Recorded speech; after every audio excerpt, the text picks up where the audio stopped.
nga xam ne am na ci gis nañu weer bem déet coordination des musulmans du Sénégal nag ne bokk na ci gox ñu ko gis fii ci Sénégal tey ba Mbitey waaye nag imam bu boobulee gox bu région bu Kaolack weddi na ko ne amul kenn koo xam ne dégg na gis na fa lii di weer wi ñu waxtaane ba tey ci loolee sax waral ba ñi di coordination des musulmans du Sénégal ñoom fas yéene julli Korité tey ci dibéer bi commission nationale concertation croissant lunaire nag bu ñoom imam Oumar Diène wara dem tey ca RTS ngir saytu fa weer wi tey ci dibéer bi di 1er mai di fête du travail naam dañ koy amal ci nu mu gën a yemambaayee maanaam du am défilé ñu rek fas yéene amal ñoom ne ay liggéeykat ay daje ngir waxtaan dem déposer seen cahier de doléance foofee ca palais de la République Maysa Babo di économiste ne xelam tey na ci lu ñu wax ne ci diiru ñetti weer TER bi di train bi nga xam ne saxaar moo ko dawal am na 7 milliards ci suñuy koppar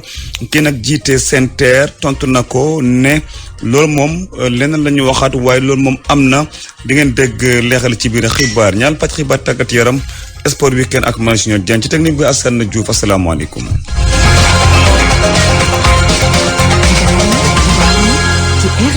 Seydou Nourou Ba. dal leen jàmm ca rajo bi ngeen tàmmu RFM coordination des musulmans du Sénégal fas yéene julli Korité tey jile commission d'observation croissant lunaire moom ñoom nag dañoo jàpp ni daal am na ci gox yoo xam ne weer wi feeñ fa ci mel ni Kaolack Bambey Mali ñu ne kenn ci ñoom di imam Ngor Ndiaye ak Ndongo Ka. seenoon ngeen nit ñu toog ci taabal ji yeneen xibaar dabaat ñu delluwaat gëstu xibaar ya gëstu sharia waaye lanu sharia jàngaloon ci gis gu wér ci ko maandu ci ndax mbooloo ma mat na mbooloo mu ñuy sukkandiku wala déet bi loolu amee jokkoo nañu oustaz di kenn ci ñuy taxawee liggéeyub journalisme ci rajo Keppaar FM mu xamal nañu am na ku ko wax ne rakkam a ko gis mi ngi tudd Ousmane Bitey di jàngalekatu alxuraan rakkam ju ñuy tuddee Mbay Xadi Bitey ju mbokkal ndey ak baay ci Mbiteyeen ci Tayba Mbitey ci Kaolack muy ci environnement Kaolack gis na ko ak maneen mbooloo biñ jógee ci loolu ku ñuy wax al imam Hassan Ndiaye dëkk ci Kër Waalo Fatima ci Bambey mu ne moom imam bi gisu ko waaye mbooloo mi ko gis moo leen di jiite te doy nañ ko ma ne ko ndax doy nañu la mu limal ma ci ay tur ne ma sax boo bëggee ma dolli ko loolu la ñu sharia sant buñ génnee Sénégal dem ba Mali sunu mbokk docteur Thierno Mahi Tall di kenn ci famille Cheikh Omar Fouti Tall nee na gis na ko ñu ngi ko gis ci Ségou gis ko ci Massina mbooloo it ñoo ko gis lii mooy li ñu sharia sant buñ ko gisee te doyloo xibaar ya toppatoo ko ba am ci lu wér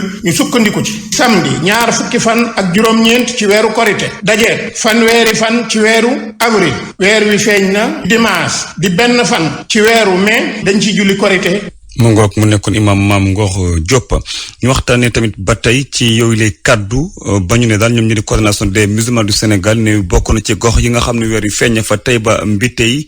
ca Kaolack waaye imam bu boobulee gox ne loolee amul ndax amul kenn koo xam ne dégg na mu ne weer wi feeñ fa imam El Hadj Ibrahima Bitey ñu déglu ko ak Jo Maroun. bokki réew mi man imam El Hadj Ibrahima Bitey di wax ne audio boobu ñuy dégg muy information buy joxe ne weer wi dafa feeñ am nañu ko gis fii Mbiteyeen Abdou loolu wérut man de maay imam bi loolu di ci WhatsApp bi laa ko déggee ak ay weer téléphone yu may laaj ndax loolu am na wala xamut dëkk bii daal man maay imam bi dégguma kenn ko wax ne dégg na fi gis na fi weer wi kon loolu laay xamal réew mi ñun de gisuñu weer wi asalaamaaleykum wa rahmatulah. ca Màkka moom yëf yi leer na altine la ñu fas yéene julli Assane Diop de ab doomu sénégalais ba fa ne di ko fi leeral. waa Màkka woori wuñu tey incha allahu ca altine ja la ñuy woori dañuy matal ndax comme ni nga ko xamee sharia moom weeru koor moom gis wori manaatul xukm bi li usuli yu ni naan manaatul xukm li nga xam ne atte bi ci lañ ko lënk. ak RFM kumpa jeex na. TER bi ndax am na 7 milliards ci diiru 7 weer loolu nag jur na coow ndax Maysa Babo def économiste xelam màcc lool ci université Cheikh Anta Diop bu Ndakaaru ne moom xelam tey na ci 7 weer TER bi am loolu ci ay koppar ki jiite SENTER nag jàpp ne loolee moom critique yi jaru ko ndax dafa di lu am Abdou Ndéné Sall moom moo ko dal di xamle lii yëpp nag jomaxun moo nu koy leeral. ngir jëmmal projet nguur gi ñetti bànqaas lay sukkandiku ndax projet bi nit ñi bëgg nañ ko ndax buñ ko defee yenu na maanaa ak tamit ndax liñ koy jëfee dinañ ko mën a dabuwaat ci wàllum koppar ci ñetteelu bànqaas boobu la may sababu jàpp ne foofu la projet bi di TER sooxee bu baax a baax. 30 kilomètres pour combien de quartiers. soo xoolee loolu da nga gis ne effectivement rentabilité financière maanaam xaalis moom du suivre mais deuxièmement rentabilité économique bi mais loolu dafa war a nekk général du rek mi ngi fii am na ko mu arrangé nga ne kon baax na déedéet. projet bi di TER buñ koy xayma buñ ko xool rek ci wàllum koppar nañu xool rentabilité économique bi nga xamee ne moo ngi koy andi ci réew mi di ay kàddu yoo xam ne Abdou Ndéné Sall directeur général bu SENTER moo ngi koy yokk ci débat bi. xarxataayu Dakar dañ ciy perte 100 milliards annuellement boo ci wàccee 50 milliards rek def ko ci en avantage sur le TER rek loolu ça couvre l'ensemble des charges du TER annuellement donc vraiment moo tax yenn saa yi analyse bi c'est trop simple. sérieusement projet bi nga xam ni ñun ñoo ko étudier yóbbu ko bailleurs de fonds yëpp d'accord ci ñu am une rentabilité économique de 8%. moom mi di dànkaafu critique yi di leen wax ne bu ñu xool recettes yi kese bu ñu bëggee xayma ndax TER bi am na njëriñam déet. les recettes dans un projet de transport ne couvrent que 30% des charges. boo defee un projet de transport c'est pour améliorer l'activité économique du pays moo tax ñuy def les projets de transport. téeméeri fan gannaaw bi nga xamee ne tàmbali nañ exploitation commerciale bu TER bi coow di wéy di ànd ak moom bu baax a baax bu njëkk ñoo ngi doon wax ndax am na njëriñam déet léegi ñoo ngi xool ba xam ndax gannaaw bañ ko defee mu ngi andi koppar gu doyam déet. mu nekkoon Mouhamed Diop buñ defee ba ci wàllu transport Tataguine ca Fatick foofee naka noonu ak bëri accident ndax gis ngeen ci weeru janvier 2022 fukki bakkan ak juróom ñoom ñoo fa daal di rot ci RN1 bi nag gis ngeen tamit fan yi weesu lu mu néew fukki bakkan ak benn ñoom daal di rot askan wi nag ci bu boobule arrondissement bu département bu Fatick ne dafa daal di doy niki démb dañuy yow amal seen doxum ñaxtu ngir daal ne nañ leen fa defal ay ralentisseur di ay doodaan waaye tam ñu fexe ba foofee leer nañ rawatina ci yoon wi RN1 diggante yeneen ak yeneen daal doléance yoo xam ne ko daal di posé ngir yi fi daal di dakk foofee am na te ko jabi ci ay leeral. accident de la circulation yi nag fan yi dañ leen a nemmeekuwaat bu baax a baax ci route nationale numéro 1 bi yu ci ëpp nag ñi ngi amee ci booy tolloog arrondissement bu Tataguine dégâts yi mu indi nag bëri na loolu Aliou Wade moom mooy sous-préfet bu Tataguine. janvier ba avril dénombré nañ ci 23 accidents mu am 15 morts ñun on est conscient de la situation. accident yooyu nag li koy indi lu bëri bokk na ci vitesse bu ëpp wala itam ñàkk a jox worma code de la route bi ñoo ñooy dëkk ci Tataguine nag ne dafa doy moo tax tey ji ci samedi ji ñu def ab marche ngir rek ne nañ leen fa defal ay ralentisseur Demba Ba moom foofu la dëkkee. Dakar ba Kaolack fépp am na ay ralentisseur ñu gën ko xamee ci doodaan ñun à Tataguine dañu léger ba amuñu ay doodaan ñu dimanche bi passé 5 morts booy génn ci dëkk bi même pas 10 minutes ñu gisaat ñaar yu génn àdduna ca guddi ga keneen ka muy 3 8 morts à l'espace de 10 minutes oto yi nu leen neex la ñuy dawee. Aram Camara ab mère de famille la. li ñu bëgg mooy ñu defal ñu fii ay doodaan bu oto yi dee dugg seeti di dal ndànk ndax ku xalaat ne boo dalee ci doodaan bi mu dajji sa oto di nga def ndànk. benn poste gendarmerie nag tabax nañ ko fa ay weer a ngi nii ñoom ñi nag ñu jàpp ne dafa jot ñu ubbi ko ngir rek circulation bi ngeen di mën a jaar yoon ndax gendarmerie rôle bu am solo lañ ciy joué ñi nga xam ne nag ñoom ñoo doon def doxu ñaxtu bi jébal nañu ab mémorandum autorité administrative bu Tataguine Aliou Wade mi nga xam ne moom moo di sous-préfet bi di dalal seen xel. njiitu réew mi ci conseil des ministres mu joxe ay instructions ne ci axe yi nga xam ne nii moom leen tuddee les points officiels nen fa aménager ay ralentisseurs kon mën neen am yaakaar que ni points officiels yooyu Tataguine ci leen bokk donc li ñu leen di ñaan rek mooy ngeen gën a taaxirlu. marche boobu nag mën nañu wax ni perturbé na lu tolloo ko ay simili circulation bi ci route nationale numéro 1 bi askan wi nag dañoo génnoon ak doole ngir rek wane li nga xam ne moom moo di seenuk mer ak itam seenuk titange. Aminata Goudiaby Fatick RFM. saa yu accident amee askan wi bu ñu meree lu ñu njëkk a laaj mooy ay doodaan ñu defaral leen ko ba accident yi mën na wàññeeku waaye ndax loolee mën naa ne saa su ne AGEROUTE di ci indee leeral ne doodaan mënuñu ka samp fu ne ci tali bi di ay kàddu ñi jiite AGEROUTE waaye nag terewul ne ñu ngi def lu ne ba ay saafara am ci ñu gën a wàññi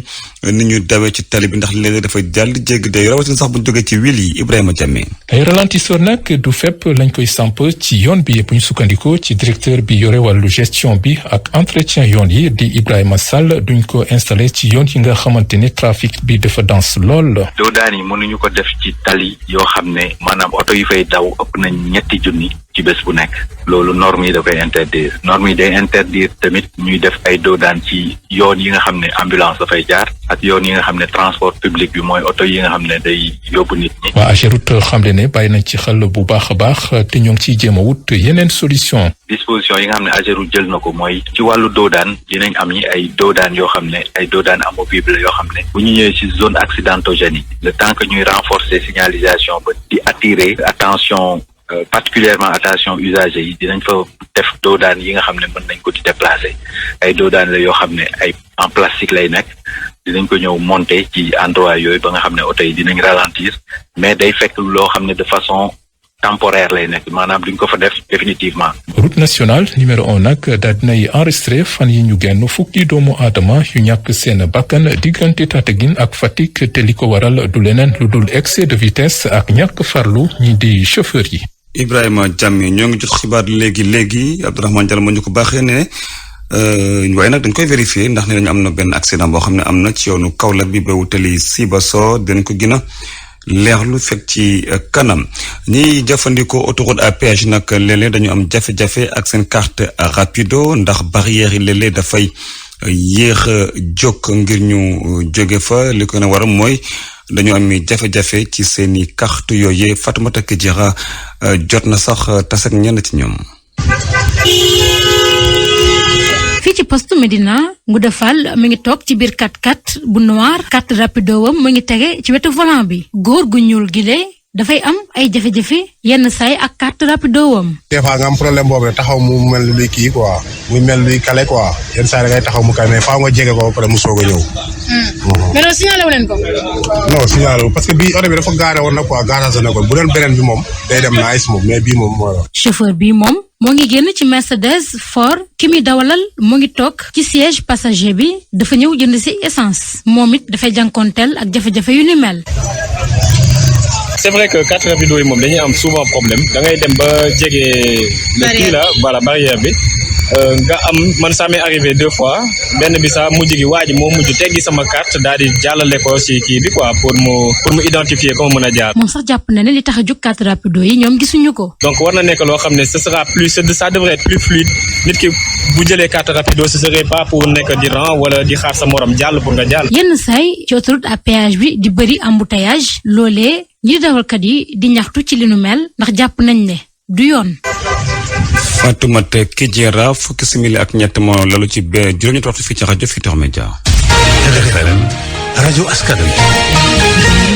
ci RFM. Seydou Nourou Ba. Assane Biram Diouf moo féete ci machine bi tey di 1er mai di fête du travail syndicaliste yi nag ñoom naam duñu défilé waaye dañu rek tase ci seeni bërëb ngir daal waxtaan ba dem joxe seeni cahier des doléances ca palais de la République syndicat national bu boole auxiliaire transport authentique nag ñoom lañu bëgg mooy ñu saytuwaat convention collective bi nga xam moom moo daal di ne ci seen secteur général bi nag jàpp ne boobule convention daanaka la ne woon démb wonni na Mariama Diallo nag yëkkati yooyu les kàddu ci ab assemblée générale bu ñu demoon fa ca Pikine ay kàddoom ki ko tatan di ndongo ka affaire convention auxiliaire de transport depuis 1957 la payeur yooyu fu mu nekk yi mënoo si jënd sax benn litre diwul te secteur yooyu ñëpp a émerger la nouvelle technologie moo am nouveau métier yi kon am na yenn payeur yoo xam ne soo ko bëggee jox ay nit vraiment day xaw a doy waar moo tax convention boobu ñun dañu ko dénoncer wax ne il faut ñu xoolaat ko mais avant ñuy doon dénoncer dañoo amoon ay convention yoo xam ne moom la ñu contourner cette convention là comme DP World Bolloré CMA ñoom ñëpp dañoo am ay convention ay accord d'établissement yoo xam ne il fallait ñu teg ko pour ñu contourner cette convention bi nga xam ne dara nekku si nga xam ne ça date de 1957 mais heureusement amoon na benn convention CCNI boo xam ne centrale yi waxtaanoon nañ si boobu aussi xawoon na tane si travailleur mais ba léegi dafa des ba pare vie bi dafa cher donc il faut ay salaire yoo xam ne mun nañu yore suñu amee yenn avantages yi comme habitat social comme IPM bu baax yooyu yëpp soo ko amee foog naa dina xaw a tane beneen bi aussi vraiment santé sécurité au travail loolu moo yore travailleur te loolu employeur dañ si war a taxaw jàppale travailleurs yi équipement yi yépp ñu am ko ba doyal ba teg sax. brigade régionale buy xeex lépp lu jëm ci Sénébar ca Sédhiou jot nañ teg loxo lu toll ci 200 ak juróom fukk ak ñeent kilogramme Sénébar ca boori Kamoya ci yoonu Marsassoum bi drogue bi nag ma nga jóge ca Fogny ca département bu Bignona ngir ñu ko bëggoon foofu ca Guinée Bissau juróom-ñaar lañu dee trafiquant ne woon ci moto ci ay moto ak i vélo ñu teg leen loxo nag waaye dañoo jël marchandise bi bàyyi ko foofee ñoom daanaka ci ay suñu xibaar ñu nga baw Guinée Bissau di ay leerali wala ay xibaar yoo xam ne Bakary Konté moo ñu ko baaxee ak moom sax la ñu des moom it di Bakary Konté ca Sédhiou ndax Bounkiling ca département la bu ne foofe ca Sédhiou li nag day xokkate la ñu teg soxna yi foofee di leen sàkku wala mariage yu doy waar moo fa jaaxal ñoom ñi di ay soxna ak kuréel boobe boole ay juriste fi ci Sénégal nag ñu jot sax tàggat fanweer ak juróom-ñeent ci ay soxna foofu ca Bounkiling ci lépp dal loo xam ne mu ngi dem ci xokkatal soxna yi Sédhiou Bakary Konté. méttital yi ñuy teg jigéen ñi fii ci département bu Bounkiling bëri na loolu Aïssati Diallo moom femme ressource la nekk ci commune bu Tankon. daf ñu métti too lool ñu koy nakaru parce que jigéen yi ñu leen di defee surtout xale yi jigéen yi ñu leen di sàkkoo daf ñu métti loolu te dañ ko bugg a utal peke parce que fu mu ne nii nga am sa doom bu jigéen nga gis beneen góor sàkku ko wala di ko maltraité wala lu nekk di ko def wala nga nekk sa néegu sëy di fa am nakari ñu ngi lay violer foofu lu nekk lu ñu lay def loolu moom ñu ngi koy nakaru trop. pour nag xeex lépp loo xamante nekk na ay métital yi ñuy teg ci jigéen ñi loolu moo waral ONG COSPE projet être femme ak boutique de droit bu Sédhiou daal di tànn 39 jigéen personnes ressources daal leen capacité Joséphine Ndaw mooy coordinatrice boutique de droit bu Sédhiou. fii ci département Bounkiling violence yi daanaka bëri na jigéen ñi ñu ngi koy dund seen néegu sëy xale yi jigéen ñi ndaw yi aussi ñu ngi leen di sàkku maanaam di leen di violer violence bi daal bëri na fi ñun daal li ñu tax a jóg rek tey mooy gën a dooleel jigéen ñu gën a am li nga xamante ne ñu ngi ko tuddee ci tubaab arme juridique yi nga xam dina tax ñu mën a xeex xeetu méttal yooyu ñuy teg seen moromu jigéen yi tey dañ fi ñëwoon ci département Bounkiling pour maanaam gën leen dooleel ci lépp li nga xamante ne moo soxal seen ak yelleef tey jigéen ñi ñuy formé jàpp nañ ni formation bi dina leen amal njëriñ ba ñu mën a xeex li nga xamante ne mooy violence fii ci Bounkiling fii ci département Bounkiling jàpp naa ne jigéen ñi bu ñu engagé rek booloo manko violence bi mën na fi jóge wala mu wàññeef. Fatou Demba madame Fati dellu si ci module yoo xamante ne moom la ñu amal ci formation bi. tey dañoo ñëw pour ñu won leen prise en charge bi ak dénonciation bu ñu war a def tey bu ñu amee victime de violence fan la ñu war a dem ñaax seen problème fan la ñu war a dem jooytu foofu. AGS lëkkaloo ak COSPE projet être femme di ne dañuy boole seen i doole xeex lépp loo xamante ne nekk na ay métital yi ñuy teg ci jigéen ñi fii ci région bu Sédhiou Bakary Konté Sédhiou rajo Futur Média. pour man RFM mooy rajo bi gën a jege askan wi. RFM rajo bi jaamu seen soxla. ñuy àddu ci politique Kaffrine membre yi fédération départementale bu PDS nag dànqaafu nguur gi ne dañoo fas yéene amal seen doxum ñaxtu ngir daal kii di Karim Meïssa Wade ñibbi fi ci Sénégal doon candidat ci élection 2024 élection présidentielle ñoom nag ñoomal démb seen assemblée générale ne nag na président xam ne Karim moom bu yegsiwul fii élection du am bokkoon na ci ñu yoroon seen i kaddu Moussa Cissé. fédération de Kaffrine day exiger ñu delloo si waat Karim Wade ci réew mi jox ko ak xam loolu lépp lañu jaral nag loolu Macky Sall muñal nañ ko depuis bientôt 10 ans muy ñu teg lu ko neex lu ne mu teg ñu loolu nag jeex na tey pexe muy mën a def rek pour Karim Wade jot ak xam ak moom mën a mel nag danañ ko def Macky Sall ak parti ak régime moom ñoo tooñ PDS li gën a métti ci réew mi am na alal puisque ñun ñoo ko fi indi alal ju ñu indi woon fi tey Macky Sall jël ko moom di ko corrompre nit ñi moom régime am pour ku leen wooteel loolu la ñuy bëgg mu arrêté élection yi moom li ñu dal ci élection yi passé duñu ci dal duñu seetaan kenn nag ngay jël alal réew mi di ko corrompre nit ñi pour ñu wooteel la loolu moom dafay tax xale yi jóg nañ taxaw tem ku fi bëgg campagne ku fi bëgg corrompre ay nit pour ñu wooteel la xamal ne PDS ngay dajal nag moom. muy loo xam ne daanaka ñëpp a teg bët di ñenn ca société civile ña ko ŋànkoon amoon ci bat lool dañu faral léegi di daw di wutali politique dina situation boo xam ne dañ ko jéem a leeral ci bii les xibaar Assane Seck di président Ligue sénégalaise des droits humains jàpp ne amul benn loi bu leen koy tere naam waaye nag Amnesty International fi Sénégal di Seydi Gassama jàpp ne loolu moom bu woyee daanaka société civile dootu fi am baat dootu fi am day bi mu fi amoon Fatimata Ly fii ci Sénégal benn loi ayewul nit def politique Alassane Seck président bu Ligue sénégalaise des droits humains. man gisuma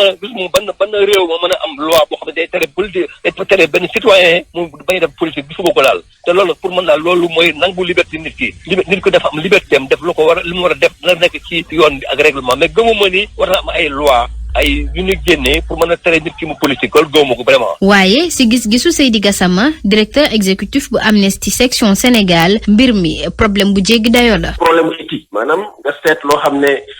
moo baax ci doxalin parce que encore une fois su dee da ngay jóge ci benn association bu nga def ci politique li nga war a xalaat mooy sa association boobu kóolute bi nga xam ne askan bi am na ko ci moom ñu mun askan bi mun a continuer di koy wóolu doo ko affaiblir te ay genre changement de casquette yi nga xam ne moom lañu gis mun na affaiblir combat wu association ak mouvement yi nga xam ne ci la ñooñu jógee daal di dem def politique. Seydi Gassama di si yokk ñi bëgg def politique dañ war a teel a def seen tànneef. képp koo xam ne yaa ngi ci biir société civile su dee da nga fas yéene dem def politique waroo xaar ba ñuy sémp ay élection ñu ne élection bi ñaar weer la wala ñetti weer la nga daal di dugg ci politique da nga war a mun a teel a jóge société civile nga def ci politique comme ça doo yaxal ñi nga xam ne ñu ci biir société civile di xeex parce que genre transhumance boobu de transhumance la rek. su dee ngir ñenn ñi def politique warul am jafe-jafe ñeneen ñi ñoom jàpp ni ñi bëgg def politique dañ war a teel a wone seen bopp.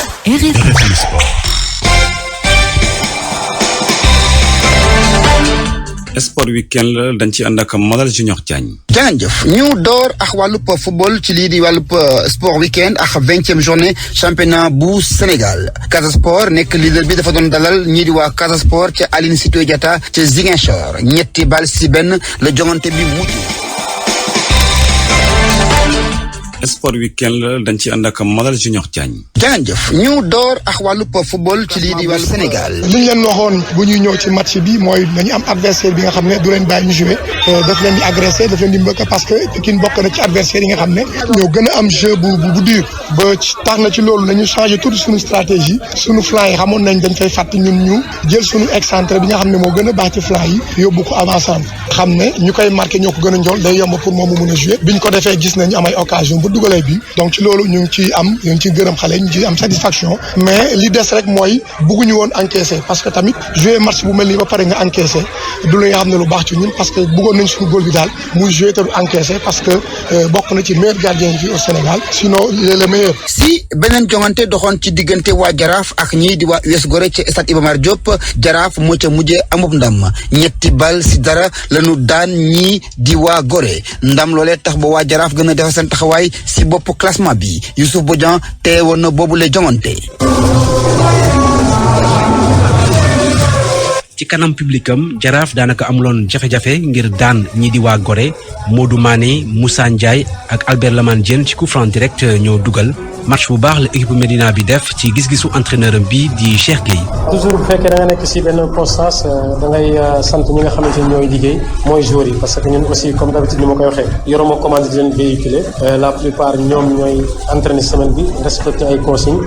def ko tey bu ñu ñëwee respecté consignes yi nga xamante ni def nañ ko am si ndam dañ leen koy delloo di encourager aussi équipe bi nga xamante ni mooy équipe bu Gorée ñun xamoon na ni match bi dina bari impact physique tey jii wax naa ko sànq si nasaraan mooy match bi gën a jafe sur l'impact physique si wàllu doole ak wàllu xeex surtout au milieu mais aussi moo nekk match boo xamante ni moo gën a yomb sur le plan tactique parce que comme ñun xamoon nañ équipe bi dafay ñëw ak benn impact physique on a travaillé beaucoup sur le plan technique ba nga xamante ni ak ñoom du ñu am doole du jafe trop si ñun. US Gorée nekkuloon ci bësam ci gis-gisu entraîneur am mu nangu ni ci match bi Jaraaf moo leen féetewoon kaw Moussa Diatta. championnat la ñu nekk te dañu ñëw am équipe Jaraaf bi nga xamante ne dañoo gën a bëggoon match bi gën ñoo réaliste sur benn fait de jeu ñu dugal ñu problème de positionnement bi ñu dugalee ñu ñëw mi-temps bëggoon pour égaliser mais ñoom ñu gënaat pousse dugalaat ñu yeneen ñaari but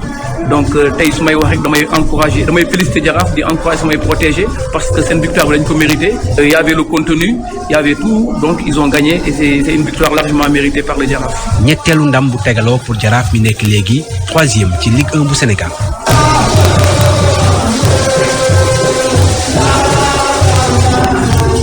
jongante beñeen bu xewe woon ca fële di deni Biram Ndaw doxoon diggante waa jàmbaar ak waa génération foot waa jàmbaar yooyu ko ñu mujj dem foofa daan ñii di waa génération foot 3-1 ba tey si wàllub championnat bi ak 20e journée championnat bi jàppale nag ni SNEIPS excellence moom dafa ñëw ci Ndakaaru ca Géejawaay daan fa Géejawaay FC 3-1 Mbuur Petite Côte nag moom itam Njàmbur moo ko fekki ba noppi dóor ko 1-0 Teungueth FC itam dem fekki kii di waa Dakar Sacré-Cœur ba noppi dóor ko 2-0 bu ñu nag sukkandikoo ci classement bu Ligue 1 bi gannaaw ñaar fukkeel bi journée Casa Sport ma nga ca kaw am na fanweer ak poñ topp te moom Génération Foot am 3 poñ Tembo ak ñii di waa Jaraaf bu Ndakaaru ñoo am itam 3 ci poñ ci suuf ñu fay fekk Dakar Sacré-Cœur ak Mbour Petite Côte. ñu wéy ba léegi ci championnat Sénégal ak Ligue 2 bi jàppale nag ne programme bi dafa amoon ci Aser ji nii la tëddee Amitié FC ak Jamono dañoo tëwoo ndam demul ndam dikkul Wakam moo daan Demba Diop 3-0 Walidaan tëwoo ak waa Renaissance ku ne am 2 ci sa kangi morom Sonacos dalal ba noppi dóor Ñaari Tali 2-0 ñii di waa Kër Madior itam daan équipe bi di Stade de Mbour 2-0 Duc dem daan waa Oslo 3-1 Port tëwoo ak waa Thiès FC ndam demul ndam dikkul kenn dugalul ci kaw nag classement bi Sonacos moo fa nekk am na 2 poñ topp te moom Walidaan am 2